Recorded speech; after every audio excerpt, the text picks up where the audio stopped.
है ना।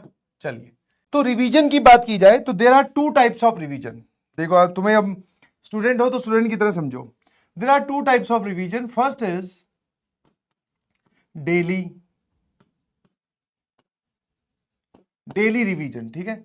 और सेकंड इज स्केड्यूल्ड रिवीजन। अब स्केड्यूल्ड रिवीजन में आप इसको बोल सकते हो, ये जो रेवी लिखा है ना, मतलब ये रिवीजन का शॉर्ट फॉर्म लिखा है, ठीक है।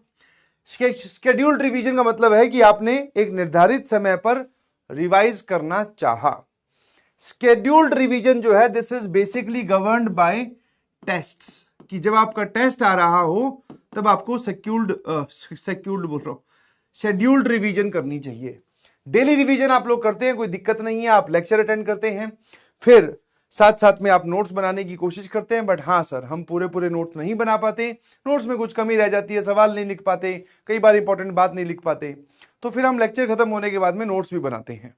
तो जब आप नोट्स बनाते हैं तो डेली रिवीजन आप कर रहे हैं, बिकॉज आप फिर से एक बार वापस पीडीएफ के थ्रू गो थ्रू कर रहे हैं और साथ साथ में लिख रहे हैं, तो that is basically kind of revision. तो डेली रिवीजन में sir, since we are talking about mathematics, तो जो भी इस चैप्टर के डिफिकल्ट या फिर इस लेक्चर के इंपॉर्टेंट क्वेश्चंस, लेक्चर के इंपॉर्टेंट क्वेश्चंस, उनको आप रीविजिट या री अटेम्प्ट करेंगे, समझ में, खुद री अटेम्प्ट करेंगे। तो डेली वाला रिवीजन तो सर पार्ट एकदम क्लियर है, कोई दिक्कत नहीं है। अब बात आती है सर, शेड्यूल्ड रिवीजन हम नहीं कर पाते। डेली वाला तो क्लियर है कैसे करना है। नोट्स आप जब भरोगे पूरा, कुछ भी कमी रह जाती, पूरा कहां लिख पाते हो। कुछ लोग तो सारा का सारा ही बाद में लिखते हैं, बट वो भी गलत है यार। टाइम आप प्रॉपरली यूटिलाइज करो। कई बार समझा रहा होता हूं यार, मैं क्वेश्चन सॉल्व करने के लिए टाइम देता हूं, तो उसमें तो आपको सवाल के बारे में सोचना चाहिए। बट कई बार समझा रहा होता हूं तो ऐसा आप कर सकते हैं कि आप साथ में लिख भी सकते हैं और साथ में समझ भी सकते हैं, बट हाँ, समझने को फर्स्ट प्रायोरिटी देना। तो ये डेली वाला जो काम एकदम क्लियर है। अब स्केड्यूल्ड रिवीजन में सबसे बड़ी दिक्कत क्या है, इसको डिसाइड कौन करेगा, आप। मतलब this factor is completely dependent on तुम पर, और जो भी बात तुम पर डिपेंड कर रही है, जैसे ये लेक्चर तुम पर डिपेंड नहीं कर रहा, ये लेक्चर को तो मेरा यहां होना, और अब मैंने लेक्चर स्टार्ट कर दिया, जब खत्म करूंगा, दैट डिपेंड्स ऑन मी, ठीक है। तो सर लेक्चर्स हम अटेंड कर पा रहे हैं, हम उसी काम में पिछड़ते हैं जो कि हम पे डिपेंड करता है। तो ये जो रिवीजन है, इसके फैक्टर, मेन इंपॉर्टेंट फैक्टर कौन हो, आप। ये आप पे डिपेंड करता है, पहली चीज, ठीक है। अब मैंने बोला कि इसको टेस्ट के हिसाब से आप प्रैक्टिस कीजिए या टेस्ट के हिसाब से रिवाइज कीजिए। मान लेते हैं कि अपकमिंग संडे को आपका टेस्ट है, ध्यान सुनना, अपकमिंग संडे को आपका टेस्ट है। टेस्ट में मान लेते हैं चैप्टर ए और चैप्टर बी आ रहे हैं, चैप्टर ए और चैप्टर बी आ रहे हैं। तो इस पूरे वीक में, रेदर देन कि आप एक दिन के लिए या 2 दिन में रिवीजन करने की कोशिश करो, इस पूरे वीक में आप रिवीजन करें, ठीक है। ये हो गया Monday, Tuesday, Wednesday, Thursday, Friday, Saturday, 3 और 3 6। मंडे वाले दिन आप 10 मिनट का रिवीजन करें, सिर्फ 10 मिनट टाइम स्लॉट निकाल लो। सर 10 मिनट में क्या रिवाइज होगा, मैंने कहा क्यों नहीं होगा भाई, 10 मिनट में कॉपी तो घुमा ही सकता है कि अच्छा इसमें ये है, अच्छा ये फॉर्मूला था, ये सवाल है, स्टार वगैरह लगे हुए क्वेश्चंस देख लिए। अगले दिन आप 20 मिनट का रिवीजन करें, ठीक है, हाँ है ना। अगले दिन आप आधे घंटे रिवाइज करें, है ना।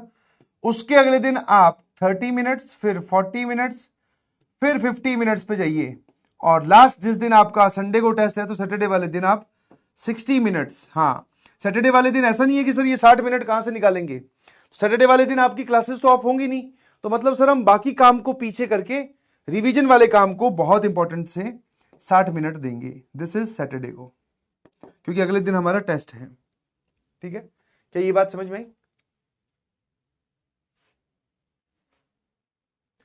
अब बात आती है सर इसमें रिवीजन में करना क्या है, तो फिर तुम्हें क्या दिक्कत है भाई, जब तुम लोग बोल रहे हो। अब रिवीजन में होना क्या क्या चाहिए, राउंड 1 या स्टेप 1 आप बोल सकते हो, गो थ्रू नोट्स।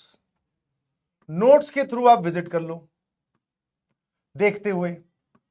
सेकंड, अब go through questions, go through easy questions. जब आप नोट्स के थ्रू जाओगे तो फॉर्मूले भी आएंगे, इजी क्वेश्चंस भी आएंगे। जहां पर गुड क्वेश्चंस आए उनको रीअटेम्प्ट करो।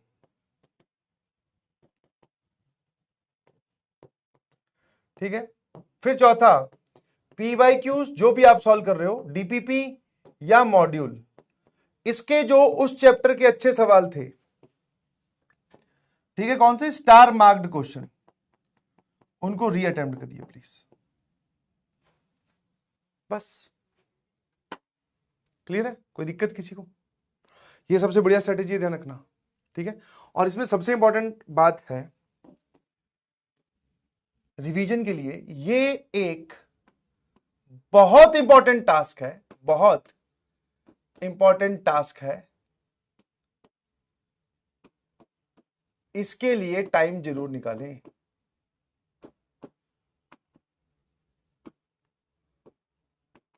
हाँ, जनरली बच्चों का जो थॉट प्रोसेस होता है वो ये होता है कि सर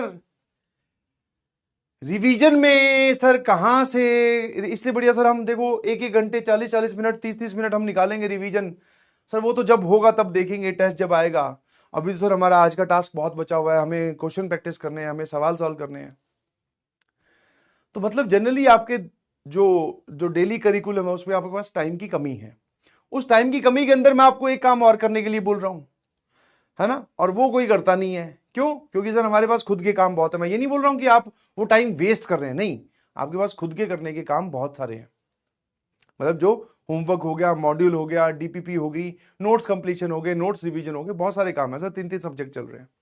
तो वो कोई करना नहीं चाहता है रिवीजन, समझ में आया? बट जो कर ले जाता है उसके कॉन्सेप्ट और इनर कोर समझते हो कि यहां अंदर से स्ट्रांग होता है कि हाँ यार जो पढ़ रखा है ना उसको मैंने रिवाइज कर रखा है, मतलब जो नोट्स में लिखा हुआ है वो हमें आता है ना? क्या मेरी बात समझ में आई? बोलो। ठीक है, तो इस बात से बाहर निकले प्लीज, इसके लिए टाइम निकालना स्टार्ट करिए। और अगर मान लो इससे पहले भी आपको ऐसा वीक है जिस दिन अपकमिंग संडे वाले दिन आपका टेस्ट नहीं है, तो रोज 20 मिनट 15 मिनट आधा घंटा निकालें पुराना जो आपने पढ़ लिया उसको रिवाइज करने के लिए।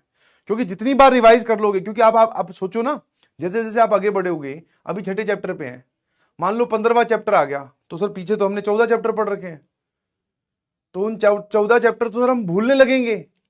तो वो भूलने लगेंगे उससे पहले कि अमाउंट बढ़े, तो आप इन चैप्टर्स को बार बार रिवाइज कर करके स्ट्रॉन्ग कर दीजिए प्लीज, ताकि जब आप आज से 15वें चैप्टर पे खड़े हो, आप 20वें चैप्टर पे हो, तो आपको पहले चैप्टर की, दूसरे चैप्टर की, तीसरे चैप्टर की टेंशन बिल्कुल ना हो। लंबा सोचिए प्लीज, लॉन्ग टर्म प्लानिंग कीजिए, समझ में आया? ऐसा नहीं है कि आप, अच्छा एक बार आपकी हैबिट में अगर ये 15 मिनट 20 मिनट रोज निकालने वाली हैबिट आपकी बन गई, तो आप मानोगे नहीं कि आपका रिवीजन कभी भी ढीला नहीं पड़ेगा, रिवीजन कभी भी बैकलॉग में नहीं जाएगा। समझे कि नहीं समझे?